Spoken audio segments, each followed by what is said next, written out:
அனைவருக்கும் வணக்கம். என் பெயர் ஸ்ரீத்யா. இன்றைக்கி நம்ம செப்டி டேங்க் கிளீனிங் பற்றி பார்க்க போகிறோம்.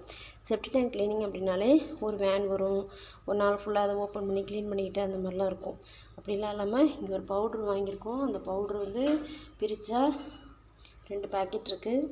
இந்த பேக்கெட்டை செப்டி டேங்க் அந்த இண்டியன் டைப்போ வெஸ்டர்ன் டைப்போ அந்த டாய்லெட்டில் போட்டுட்டோம்னா அதுக்கப்புறம் 2 பேக்கெட் தண்ணி ஊற்றிட்டோம்னா அது ஆக்டிவேட் ஆகிடும். நம்ம எப்போதும் போல் ரெஸ்ட் ரூம் யூஸ் பண்ணிக்கலாம். ஆனால் கெமிக்கல் எதுவும் பயன்படுத்தக்கூடாது. வாஷ் பண்ணுறதுக்கு 48 மணி நேரத்துக்கு ஆசிடோ இல்லை வேறு எந்த கடையில் வாங்குகிற ஹார்பிக் அந்த மாதிரி பிராண்டட் இதோ யூஸ் பண்ணக்கூடாது. 48 மணி நேரம் கழித்து அதெல்லாம் யூஸ் பண்ணிக்கலாம். அதுக்கப்புறம் இது ஆக்டிவேட் ஆகிடும்.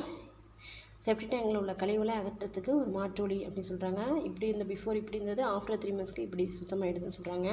இந்த செப்டி டேங்கில் கழிவை நீராக வாயுவாக வெளியேற்றுதுன்னு சொல்கிறாங்க. H2O நீராகவும் CO2 வாயுவாகவும் மாற்றுதுன்னு சொல்கிறாங்க. இந்த செப்டி டேங்கில் இதை வருஷத்துக்கு ஒரு தடவை பயன்படுத்தலாம் அப்படின்னு சொல்கிறாங்க. வருஷத்துக்கு ஒரு தடவை பயன்படுத்தணும். 1 வருஷம் முடிச்சுட்டு திருப்பி வாங்கி இந்த பவுடர் போடணும்னு சொல்கிறாங்க. துர்நாற்றம் இல்லாமல் இருக்கும் 1 வருஷத்துக்கு அப்படின்னு சொல்கிறாங்க. இதனால் மணி, டைம், மேன் பவர் சேவ் ஆகுதுன்னு சொல்கிறாங்க. இது எப்படி உபயோகிக்கணும்னா, இந்த சிம்போசைம் பவுடரை உங்கள் டாய்லெட்டில் பேஷனில் கொட்டி 2 பக்கெட் தண்ணீர் ஊற்ற வேண்டும். அடுத்தது எப்போதும் போல் டாய்லெட்டை உபயோகிக்கலாம்.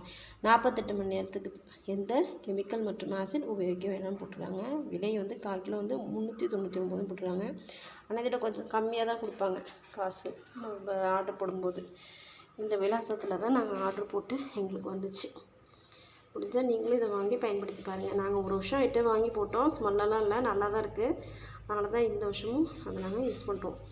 தேங்க்யூ.